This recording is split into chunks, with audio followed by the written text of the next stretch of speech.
Secretary Mohammad Hossain Sarkar, ministry of labour and employment. আপনারা বলেছেন যে 11 পয়েন্টের বিষয়ে আমরা এই 11 পয়েন্ট ইউএস এর কাছ থেকে কিন্তু খুব বেশি দিন আগে পাইনি। জি, এবছর এপ্রিল মাসে পেয়েছি এবং এটা পাওয়ার পর থেকে আমরা এটার উপর কাজ করছি। স্যার যেভাবে বললেন যে এই 11 দফা কিন্তু আইএলওর সাথে আমাদের যে রোডম্যাপ 2021 সাল থেকে আমরা বাস্তবায়ন করছি এবং ইউরোপিয়ান ইউনিয়নের সাথে আমরা ন্যাশনাল অ্যাকশন প্ল্যান বাস্তবায়ন করছি 2001 সাল থেকে, ওগুলোর সাথে পুরোপুরি কম্পিটেবল। তো এইখানে যে 11টা পয়েন্ট আছে, এইখানে এমন না যে আমরা এর মধ্যে 8টা কমপ্লাই করেছি, 3টা বাকি আছে, বিষয়টা এরকম না। প্রত্যেকটা ইস্যুতেই আমাদের প্রোগ্রেস আছে এবং এই প্রোগ্রেসটাই আজকে আমরা ওনাদেরকে বলেছি। ছোট করে বলো দুই একটা পয়েন্ট বলো।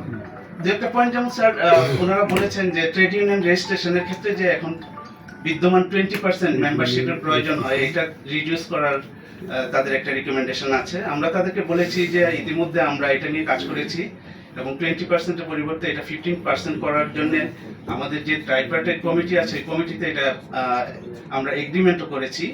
তাদের রিকমেন্ডেশন যেটা, এটা আরো কমানোর জন্য।